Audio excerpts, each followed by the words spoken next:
Have you ever wondered what it truly feels like to grow up in a home where the walls seem to whisper suspicion and anger, and every day feels like a duel you didn't ask for? You trudge down the narrow, damp streets of Spinner's End, the kind of place where soot clings to your hair, the fog smells faintly of coal, and the shutters rattle like ghosts arguing over the smallest grievance. Young Severus stands in the kitchen of a cramped, dimly lit house, the faint smell of burnt toast and vinegar mixing with his father's quiet, simmering bitterness, while his mother's distracted eyes never quite meet his. You probably won't survive this level of neglect, at least not without building a fortress of self-reliance and secret obsessions, and Severus, even as a boy, is already doing exactly that, scribbling potions formulas in margins of his notebooks, and sneaking herbs to experiment with in jars that clink softly like miniature wind chimes. So, before you get comfortable, take a moment to like the video and subscribe, but only if you genuinely enjoy what I do here. And here's a small, almost whimsical curiosity. While history tells us that the Victorian era in England was a time of rigid morality and industrial expansion, there's a fringe debate about whether young minds in squalid conditions sometimes developed subtle, almost alchemical forms of street magic from observation and experimentation, a notion that mirrors some aspects of young Severus's fascination with potions. You watch him navigating the tiny kitchen, noticing the shimmer of oil on water as if it were some magical elixir, and you begin to understand that every corner of his home is a classroom of resilience, every sneer a lesson in self-preservation. The scholarly debate about whether he was innately cunning or molded entirely by circumstance still simmers among Hogwarts historians, though the answer is never straightforward, like the swirl of ink in one of his early quills. He collects small things, stray feathers, odd minerals, bits of string, each a potential reagent in the secret laboratory he keeps under his bed, where jars click and hiss quietly, a private symphony of experimentation. Even the creaky floorboards of the house seem complicit in his schemes, groaning underfoot as if whispering secrets he alone can decipher. Imagine a young boy peering out a rain-streaked window, imagining the smoky tendrils of potion vapors rising to form shapes of dragons and serpents, the faint tang of metal and herbs clinging to his fingertips, and somewhere far off, the world of pure-blood pride and wizarding politics waits, unknowing that he will one day navigate it with equal parts brilliance and danger. This is a childhood marked by isolation, curiosity, and an early awareness that trust is scarce. But knowledge, especially the forbidden, the mysterious, the half-whispered, is a currency he can never be denied.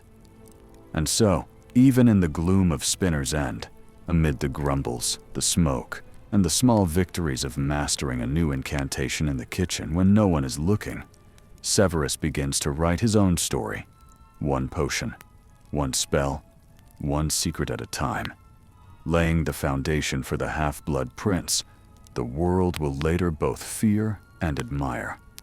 The shadows of this early life are long, curling into the man he will become, and you can almost smell the soot and ink blending into a kind of magical resilience, a perfume of obsession and survival that will follow him all his life. The young Severus is already shaping destiny with trembling, determined hands.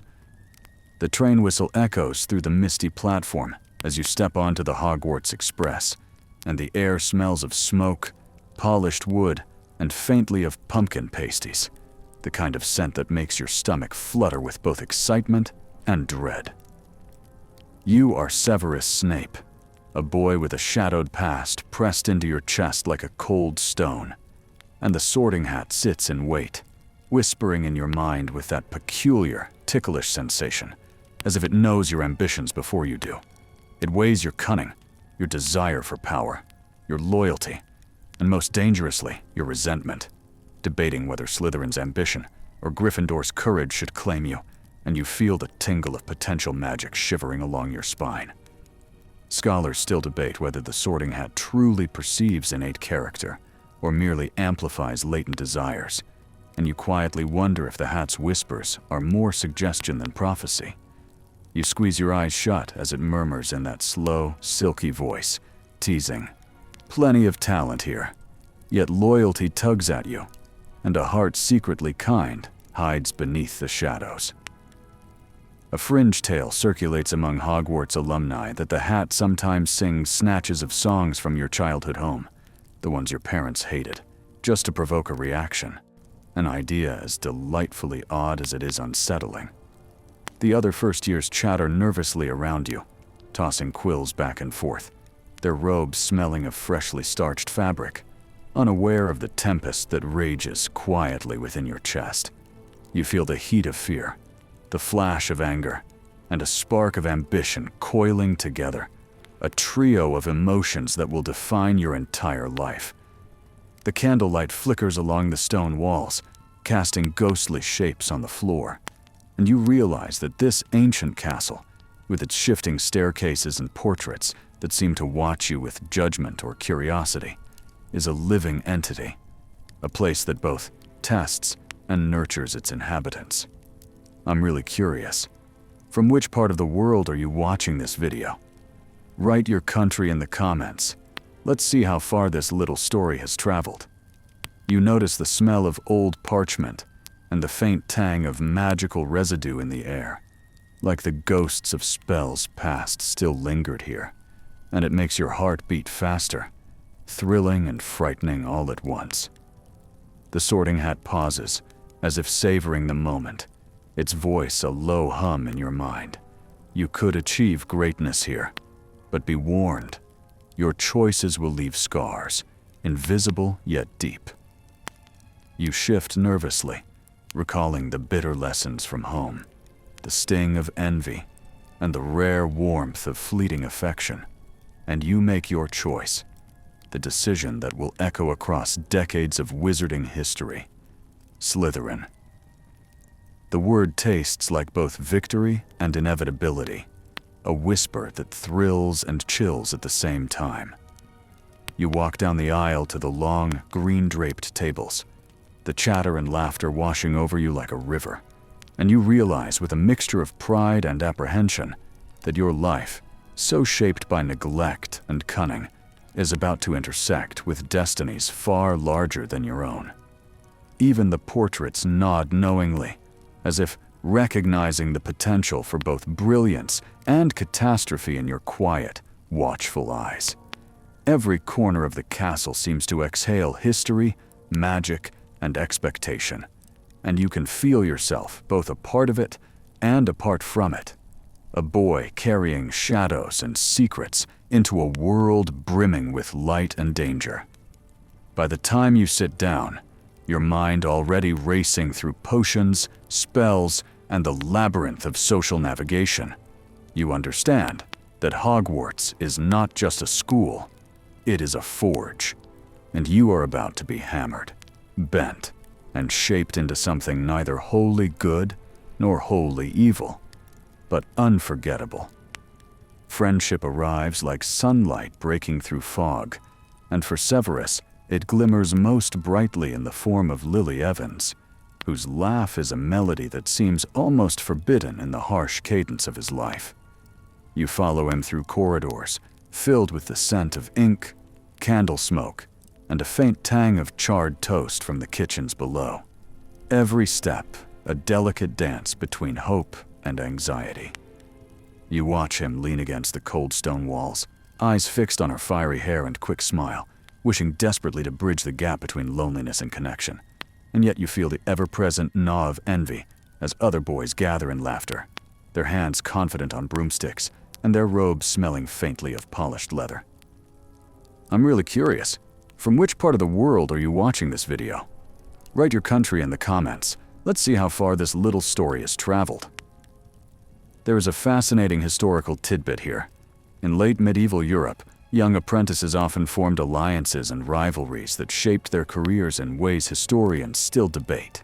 and Severus's schoolyard dynamics echo this pattern almost eerily, suggesting that some social structures of power and favoritism are timeless. He shares secret notes with Lily, passing messages folded in the margins of textbooks, where he jots strange potions, ingredients, or spells, his awkward attempts at humor occasionally bringing a shy smile to her face. Yet beneath the charm lies a shadow of jealousy that tugs at him even as he longs for genuine connection. Fringe scholars argue that certain magical predispositions, like Severus's innate potion talent, could be influenced by emotional states, meaning that every pang of longing or sting of betrayal might literally enhance his craft, an idea both ridiculous and oddly compelling. The tension thickens when James Potter and Sirius Black swagger into their arrogance, throwing taunts like daggers across the classroom, and Severus's temper flares. You feel his fists clench, smell the faint tang of anger as if it were copper in the air, and witness the first moments where envy poisons friendship. An alchemy older than the wizarding world itself. Debates continue among historians and Hogwarts alumni alike. Was Severus always destined to fall from innocence, or could different choices have preserved his bond with Lily?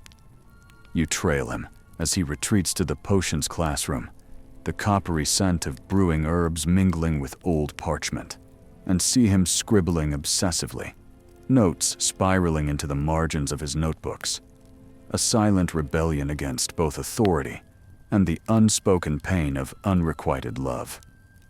Humor flickers in his solitary moments too, like when he secretly enchants a feather to levitate in the dormitory, only for it to bonk him on the head, reminding us that even the brooding have quirks, and the walls of Slytherin Tower echo with whispered laughter that no one else hears.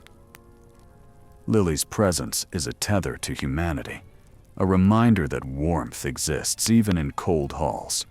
Yet every triumph she shares with someone else twists subtly, sharpening Severus's awareness of betrayal and heartbreak, as if it were a potion ingredient added drop by drop. And so, the seeds of complexity are sown. A boy's heart stretched between love, envy, and loyalty, setting the stage for the intricate web of choices that will define him, echoing both historical realities of human rivalry and the peculiar, magical intensity of adolescence in a wizarding world that demands both secrecy and survival. By the end of these early years, you sense that Severus's friendships are as much a crucible as his studies, a place where tenderness and rivalry are inseparable, and where the path to the Half-Blood Prince begins, shadowed yet compelling, fraught with subtle humor, whispered debates, and the ever-present scent of possibility. The faint hiss of boiling liquids greets you as you step into the dimly lit potions classroom, where Severus's obsession with precise mixtures transforms every simmering cauldron into a miniature universe, the smell of herbs, sulfur, and a hint of scorched parchment filling the air like a secret perfume only he can appreciate. You watch him tilt a vial, the liquid inside shifting colors from deep violet to a coppery shimmer, and you realize that his fascination isn't just academic, it's intensely personal, a way to exert control in a life that has often felt unbearably chaotic. So, before you get too comfortable, imagine the squeak of a stirred spoon in slow motion, the clink of glass against glass, the subtle whisper of formulas that might, if you listen closely, hint at ancient alchemy lost to time.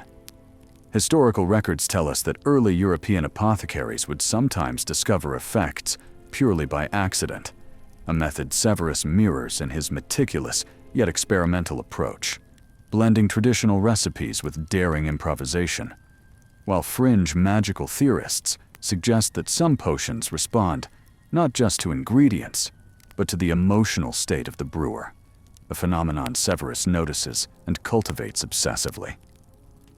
I'm really curious, from which part of the world are you watching this video? Write your country in the comments. Let's see how far this little story has traveled. He jots notes in his ornate handwriting, half formulas, half cryptic commentary, chuckling softly when a potion produces a bizarre effect, like bubbles that rise and pop in the shape of miniature snakes, or sparks that hiss like whispered secrets. A subtle joke crosses his mind. Who needs friends when you have a cauldron that obeys every mood swing? There's a scholarly debate about whether such obsessive study fosters genius or isolates the mind entirely, and Severus teeters on the knife edge, a boy whose brilliance is inseparable from his solitude. You follow his hands as they measure powders with exacting precision, a ritual almost meditative, the faint scent of peppermint from a past experiment lingering in the air, and notice how the Slytherin students whisper about him in awe and suspicion, sensing both his talent and the intensity of his inner world. Occasionally, he smirks at minor accidents, like a potion that inadvertently produces a tiny plume of rainbow smoke, and the room feels alive, as if the magic itself is acknowledging his cunning. The underlying lesson is subtle, yet profound. Mastery requires both daring and precision, a philosophy Severus applies not only to potions, but to the intricate social alchemy of Hogwarts life, where secrets are currency and knowledge is power. Humor flickers in small ways, like when a potion mimics the voice of the professor or makes a frog wear a tiny wizard hat, reminding us that even in a rigid environment, whimsy can flourish in careful hands. The fringes of his experimentation sometimes border on forbidden knowledge, hinting at effects and mixtures debated by both magical historians and modern scholars, a delicate dance between brilliance and danger. By the time class ends, Severus has already cataloged new formulas in the margins of his personal notebook, the faint scent of burnt rosemary and crushed roots still clinging to his robes, and you feel the intensity of a mind both consumed and liberated by magic. In this world, every bubble, every hiss, every shimmer is more than chemistry. It is a secret conversation with destiny, a rehearsal for the future in which the half-blood prince will wield knowledge as deftly as a sword, yet always tempered by the shadows of his past, a delicate balance of brilliance, secrecy, and subtle humor that will define the man he is becoming. The shadows deepen as you trudge through the chilly corridors of Hogwarts, the torches flickering and sending dancing silhouettes along the stone walls, and you realize that something darker has begun to stir beyond the comfort of classrooms and cauldrons. You trail Severus as he senses the first whispers of Voldemort's rising influence, the air tinged with that metallic scent of fear and faintly scorched parchment from early warning notices pinned to the notice boards, a subtle reminder that the magical world is never as safe as it seems. I'm really curious, from which part of the world are you watching this video? Write your country in the comments. Let's see how far this little story has traveled. There is a historical parallel here. During times of civil unrest in human history, secret societies and covert operations flourished, often shaping the fates of entire nations. And in a similar way, the early stirrings of the Death Eaters begin to influence Hogwarts students, faculty, and the wizarding world at large. You follow Severus through the dimly lit dungeons, where shadows cling like cobwebs, and the smell of damp stone mingles with herbs he carries for protection, as he observes subtle signs. A misfired curse, a hushed meeting, a flicker of fear in the eyes of those who whisper warnings behind closed doors. Fringe magical lore suggests that certain enchanted objects can sense the presence of dark intent, and Severus begins quietly experimenting with charms to detect and record these dangerous energies, each discovery making him simultaneously more vigilant and more isolated. A playful thought darts through his mind. He wonders if any of his enemies would actually notice a snake slithering across the hallway as a distraction, but the humor is faint, almost bitter, because the stakes are far too high. Scholars debate whether the moral weight of a young wizard's decisions in such perilous times is a product of innate character or circumstance, and you can feel Severus teetering on that edge, every choice potentially shaping not only his fate, but the lives of countless others. You see him crouched near the potion shelves, carefully recording ingredients for protective drafts while listening to distant murmurs, his breath fogging in the cold air, every sensation heightened, the damp stone under his fingertips, the faint echo of footsteps, the tingle of magic vibrating invisibly around him. Humor flickers subtly when he imagines a dark lord tripping over his own cloak in the midst of a sinister plot, reminding us that even in ominous times, a mind like his finds room for small, private jokes. The classroom experiments now feel like a training ground. Every potion, every hex, every subtle manipulation, a rehearsal for encounters that will demand cunning, courage, and careful timing. You watch him navigate moral ambiguity with the precision of a master strategist, understanding that the difference between survival and disaster lies in silence, observation, and the delicate choice of allegiance. And as the first ominous letters arrive from families, warnings, and ominous news of disappearances, you feel the gravity pressing down like invisible chains, the corridors of Hogwarts stretching endlessly ahead, filled with unseen danger, echoing whispers, and the faint, unforgettable scent of destiny being brewed in shadowed corners. The boy who once pored over potions alone in his dormitory is now entwined in a world of spies, informants, and dark forces. The half-blood prince's path winding through fear, subtle heroism, and choices that will haunt and define him for the rest of his life. Heartbreak arrives like a sudden winter chill, and you feel it shiver through Severus as he realizes that loyalty and love are often irreconcilable, a lesson delivered with the subtle cruelty of fate. You trudge alongside him through fog-laden Hogwarts grounds, the grass wet underfoot, the faint scent of burnt leaves and potion residue curling in the cold air, and sense the heavy weight of unspoken choices pressing down on his narrow shoulders. I'm really curious, from which part of the world are you watching this video? Write your country in the comments. Let's see how far this little story has traveled. It is here, in moments of quiet observation, watching Lily Evans laugh with James Potter across the courtyard, the sun glinting off her hair, that Severus's heart clenches, a mix of affection, longing, and quiet bitterness swirling like the smoke of a misfired potion. Scholars continue to debate whether his intense emotions were inherently destructive or simply magnified by circumstance, a question as open as the fog that drapes the castle in mystery, while fringe historians speculate that the very intensity of adolescent emotion in magically gifted children can amplify both skill and obsession, hinting that heartbreak literally fueled his craft. The wind whips around corners as he retreats to the potions classroom, the scent of iron and old herbs grounding him as he meticulously labels every vial and measures each ingredient with the obsessive precision that has become second nature. Yet even in this sanctuary, the ache of unrequited love lingers, like a subtle, almost tangible mist. Humor occasionally flickers in private moments. A cauldron bubbles over unexpectedly, producing a puff of smoke shaped vaguely like a rabbit, and he allows himself a faint, almost bitter chuckle, reminding us that even in despair, small absurdities persist. Every choice now seems to carry weight. Aligning with the Dark Lord becomes not only a matter of survival, but also a shield against unbearable emotional exposure, a way to mask vulnerability while cultivating power.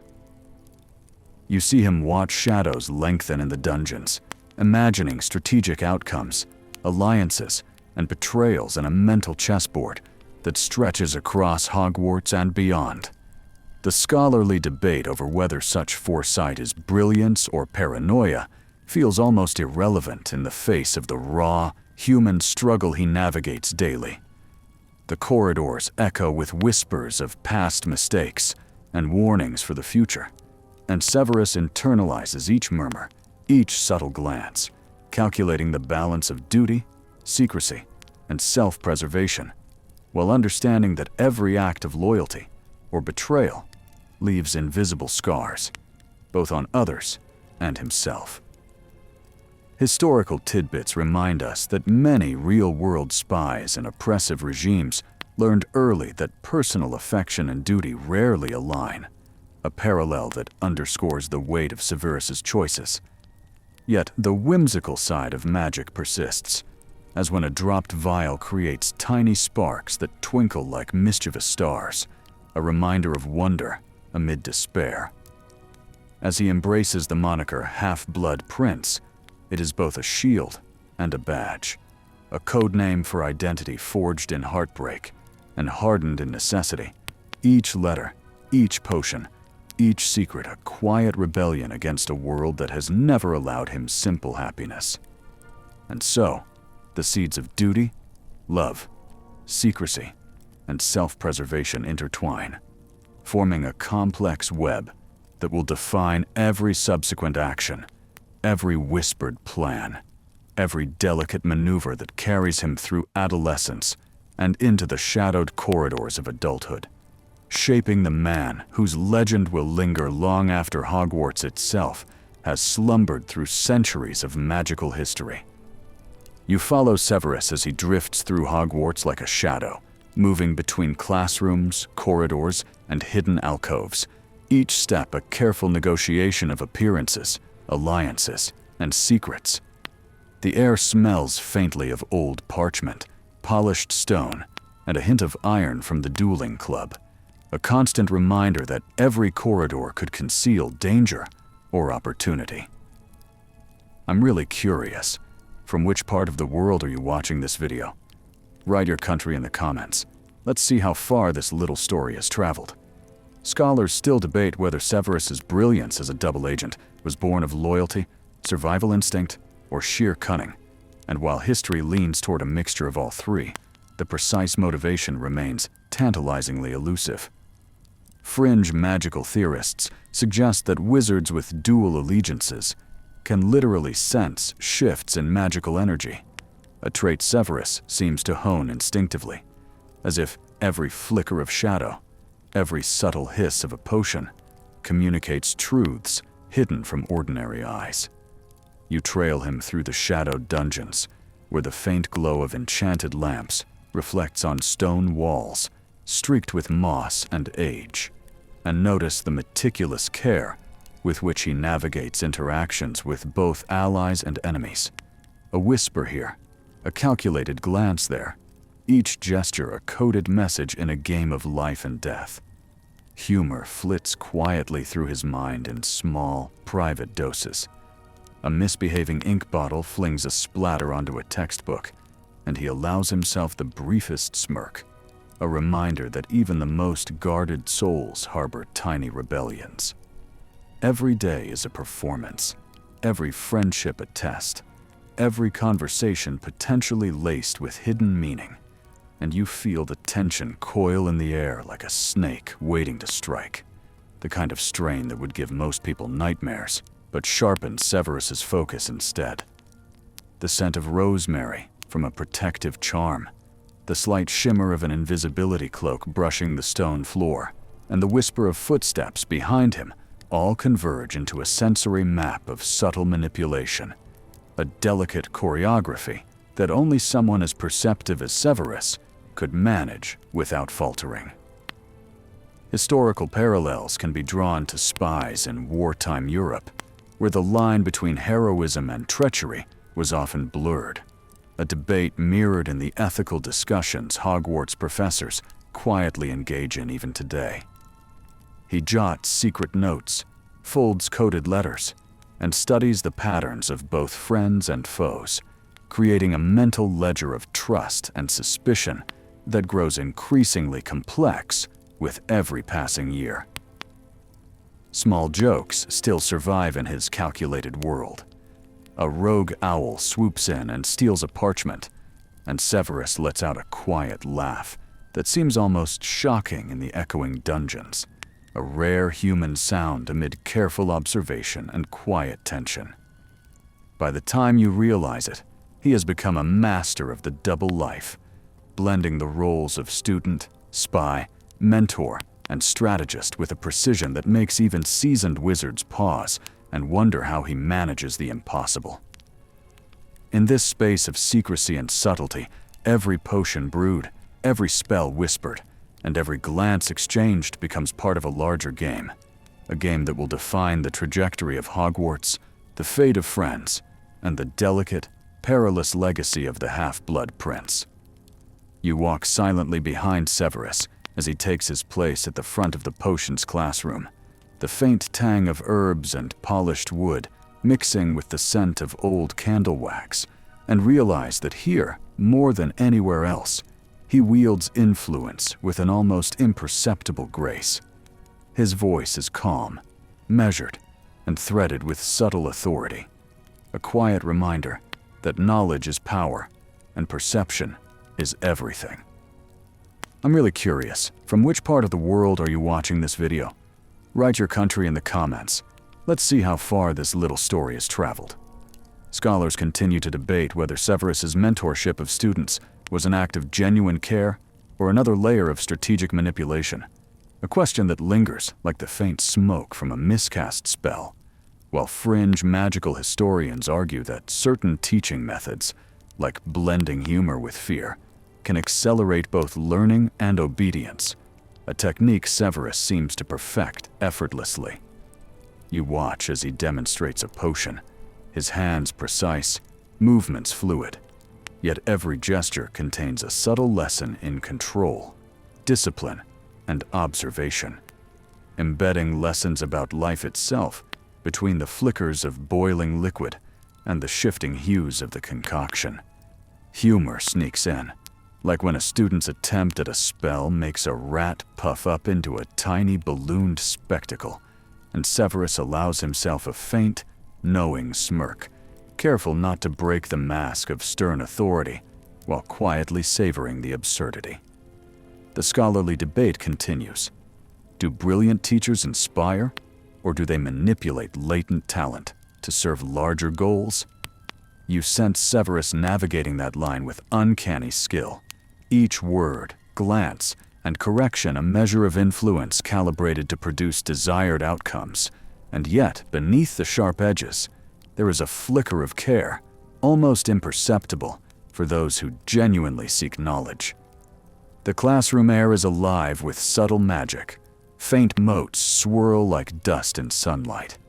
Herbs release their scents with theatrical timing, and enchanted quills scuttle across desks to write down instructions as if possessed by unseen forces, all enhancing Severus's aura of authority and the air of understated theatricality he cultivates.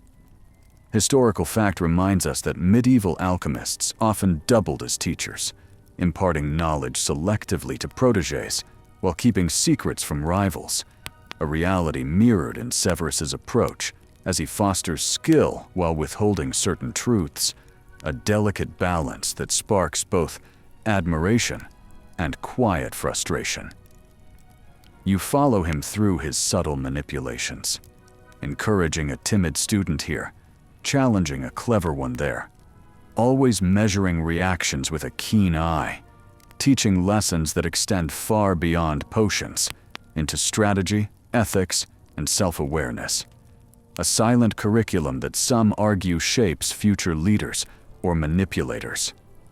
Fringe magic anecdotes whisper that Severus occasionally uses small, harmless illusions to test perception and ingenuity, a playful tactic that reminds both students and yourself that learning can be part game, part revelation.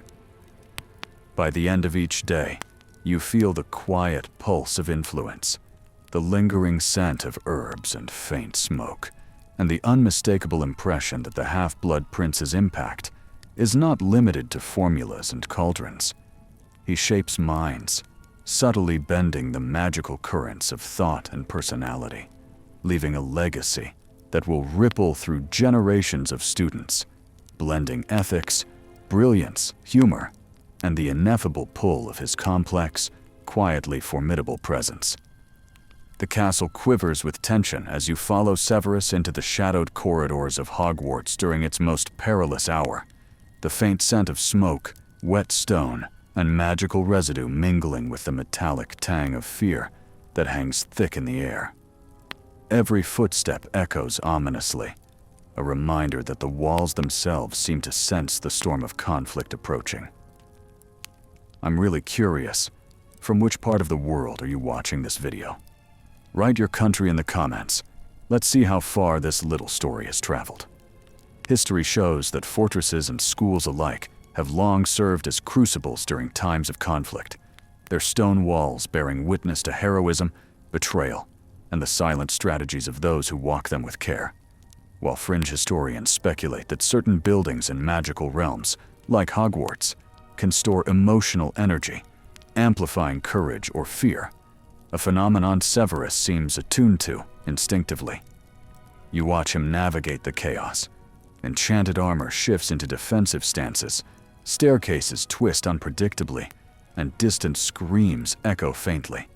Yet he moves with a precision born of years of secret observation, loyalty tests, and the quiet calculation of every potential outcome. Humor flickers in small, almost absurd moments. A rogue spell turns a suit of armor's visor into a comically surprised face, and Severus allows a fleeting smirk, a reminder that even in the face of danger, a sharp mind finds room for irony. Scholars debate whether his bravery in these moments is truly heroic, or simply a continuation of his lifelong strategy of self-preservation and influence, a nuance that underscores the complex moral web he inhabits. You feel the subtle hum of magic vibrating through the stone, a tactile reminder that every gesture, every incantation, every whispered instruction carries weight, shaping both immediate outcomes and the unseen threads of fate. He moves quietly to protect those he must, confront those he cannot avoid, and manipulate events so that the balance of power remains precariously favorable, all while keeping his identity and true loyalties hidden, a delicate dance of life, duty, and morality. Fringe magical lore suggests that certain spells can resonate with a caster's intent, bending outcomes slightly toward their will, a subtle power Severus wields with terrifying, almost surgical skill, as every choice is calculated, every move precise. The corridors echo with footsteps and whispered incantations, the tension so thick it almost tastes like copper on your tongue, and you watch as Severus orchestrates outcomes without fanfare, shaping the battle quietly yet decisively. Humor and lightness surface briefly. A misfired charm causes a broomstick to twirl harmlessly, and Severus allows a brief, private chuckle, a humanizing counterpoint to the immense pressures pressing from all sides. By the time the climactic confrontations unfold, you understand that he is simultaneously protector, manipulator, spy, and strategist. And every moment of prior preparation, every subtle observation, every heartbreak and triumph converges here, defining both his own fate and the delicate, perilous trajectory of the entire school. In the chaos, the Half-Blood Prince's legacy becomes tangible. Courage tempered with cunning, secrecy entwined with duty, and choices that will ripple through the lives of countless others, leaving shadows and whispers that endure long after the last echoes fade from Hogwarts' stone walls. You linger on the edges of memory as the echoes of battle fade, and Hogwarts settles into an uneasy calm, the scent of charred wood, damp stone, and lingering potion smoke weaving a tapestry of reflection around you, and realize that Severus Snape's story is not merely one of deeds, but of lasting resonance. Every choice, every hidden act of loyalty, every quiet sacrifice has left an imprint on the castle, its inhabitants, and the wizarding world at large. I'm really curious. From which part of the world are you watching this video? Write your country in the comments. Let's see how far this little story has traveled. Scholars still debate the full scope of his moral calculus. Was he truly heroic or merely pragmatic? While fringe magical theorists suggest that such individuals may possess a unique affinity for manipulating not only spells, but the emotional energy of those around them, a subtle power Severus seems to have wielded without fanfare. You watch him walking alone through the dim corridors, the faint scratch of his robes against stone, a reminder that he is both present and absent, remembered yet enigmatic, a figure whose life intertwines secrecy, brilliance, and heartache. Humor flickers faintly, almost imperceptibly, in memories of his private experiments, sparkles of absurdity amid tension, reminding you that even the most stoic figures harbor small, secret joys. The legacy he leaves is complex. A boy molded by neglect and ambition becomes a man capable of profound loyalty, even while walking the knife edge between darkness and light. Historical parallels abound, as many real-world figures who operate in morally gray spaces leave enduring, debated legacies that challenge conventional narratives. You feel the weight of his choices in subtle details, the lingering scent of potions he once brewed, the careful arrangement of his personal effects, the faint hum of protective magic still radiating from the castle's walls, a quiet testimony to diligence, sacrifice, and foresight. Fringe accounts whisper of objects tied to his presence, retaining echoes of intent, from quills that write on their own to jars that shimmer with residual energy, reinforcing the almost mythic quality of his influence, even in mundane spaces. Scholars continue to dissect whether his mentorship, his covert actions, and his ultimate sacrifices were products of circumstance or innate genius, but you sense that the true measure of Severus lies in the intricate balance he maintained. Cunning, tempered with compassion, secrecy with quiet moral courage, humor with seriousness. You watch the interplay of shadows and candlelight as the castle breathes around him, the stone corridors softening under the weight of memory, and realize that the half-blood prince's presence lingers in whispers, glances, and subtle shifts in magical energy, a testament to a life that cannot easily be categorized. And so, in this final reflection, you feel the enduring echo of a man whose story defies simple labels, whose legacy is stitched into the very fabric of Hogwarts, and whose quiet heroism, flawed brilliance, and secret heartache continue to teach, warn, and inspire long after the last duel has ended, the last potion brewed, and the last whisper of his name drifts like a soft spell through the castle's ancient stones. Now, you let your senses soften as the castle exhales, the faint scent of parchment and herbs fading gently into the cool night air. You can almost hear the distant hoot of an owl, the rustle of robes along empty corridors, and the soft hum of magic settling like a lullaby across the stone halls. The memories of Severus, his boyhood shadows, the whispered notes with Lily, the meticulous potion-making, and the calculated bravery drift past you like gentle mist, each moment a thread weaving into the rich tapestry of Hogwarts' history. You feel the warmth of understanding creep slowly into your chest, a quiet reassurance that even in complexity and shadow, choices matter, courage endures, and secrets can carry their own kind of beauty. The faint flicker of candlelight casts dancing shadows on the walls, and you notice the tiniest details. A droplet of potion gleaming like a dew-kissed leaf, a whisper of laughter lingering in a distant classroom, and the subtle scent of incense from long extinguished fires, all soft reminders that even after tumult, calm returns. You breathe slowly, letting the textures of stone, air, and magic settle into a comfortable rhythm, imagining the castle stretching in its sleep, the portraits murmuring quietly among themselves, and the wind rustling gently against the windows. Humor and warmth lingered too, small sparks, like Severus's rare smirks or the mischievous puff of a potion gone awry, that remind you life is never entirely solemn, and even the gravest journeys contain threads of lightness. As your mind drifts with the slow pulse of magical resonance, you feel the narrative's edges blur, the story folding softly into the fabric of your imagination. Now, dim the lights. Maybe turn on a fan for that soft background hum, and let the legacy of the half-blood prince wash over you, comforting, intricate, and quietly unforgettable.